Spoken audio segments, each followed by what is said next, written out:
Do you remember when you were first taught about the US food pyramid? For millions of American children, it was way back in elementary school with banners of the food pyramid prominently displayed on the cafeteria walls.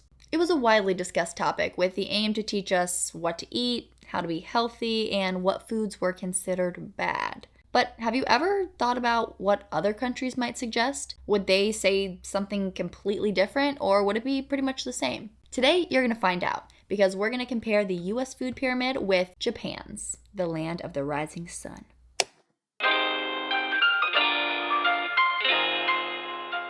Welcome back to American Move Out, putting freedom and wellness first. You might be surprised, but in order to compare our food suggestions with Japan's, we're going to have to ditch the food pyramid completely. No offense to ancient Egyptians. I don't forgive you. But in 2011, the food pyramid was actually replaced by something called MyPlate. If you've never heard of MyPlate, don't feel bad. You're just like the rest of us that the US government completely failed to educate. The goal of MyPlate was to simplify dietary guidelines, and it's pretty straightforward, with 4 sections: fruits, vegetables, grains, and proteins, plus a little side devoted to dairy. Hail to the king, baby. As you can see, a little more than a quarter of your plate should be fruits, vegetables, and grains, while the remaining of the space is for proteins, like meat, eggs, fish, or plant proteins. Gross. Oh, and that little side of dairy? The guidelines recommended low-fat or fat-free pasteurized options, with not a single sight of raw dairy in mind. At first glance, this seems like a pretty balanced way to look at healthy eating, but as always, there's more underneath the surface. Be quiet. Now let's take a look at Japan's food pyramid. It's really different than the US's in both design and philosophy, with the foundation of their pyramid having actually nothing to do with food. Instead, it focuses on physical activity, water, and tea. That's right, folks, staying active and being hydrated is the basis of healthy living in Japan. Who would have thought? Below that, the largest section is for vegetables and grains, and then proteins like fish, meat, eggs, and soy products being in the middle, and at the very tippy top, things like snacks, sweets, and beverages to be consumed in moderation. So how does the US MyPlate stack up against Japan's food pyramid? Let's break it down. Break it down. Break it down.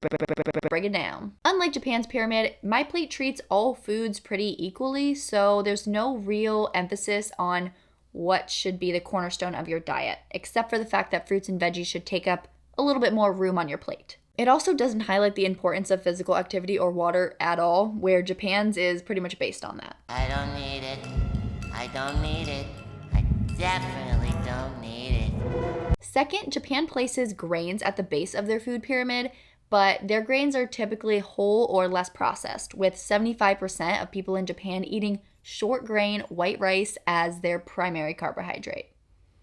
My belly could never. Now let's compare that to the refined carbohydrates found in the US diet. Things like white bread, bagels, sugary cereals, French fries, aka the death of our country. Lastly, protein sources are very different. So Japan, they focus more on fish, beans, and plant-based proteins like tofu, where the US MyPlate lumps all proteins together, even if it's like a hamburger.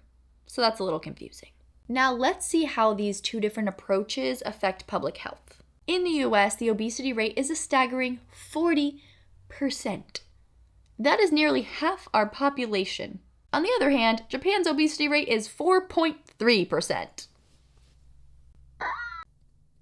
And when it comes to life expectancy, Japan consistently ranks amongst the highest in the world, with their current life expectancy averaging around 85 years. The US, we're sitting about 76 years of age on average, despite spending over double the amount on healthcare per capita. I'm embarrassed. Many experts, myself included, believe that Japan's focus on whole foods, smaller portions, and an active lifestyle directly contributes to their lower rates of chronic disease and their longer life expectancy. On the flip side, the standard American diet, full of processed foods, sugary drinks, and unhealthy fats, plus sedentary lifestyles, continues to drive rising rates of obesity, diabetes, and heart disease. So what's the issue with MyPlate? Well, in my opinion, it's a little bit too simplified. I know the US government loves to pretend that we're all really stupid, but You need to shut the up.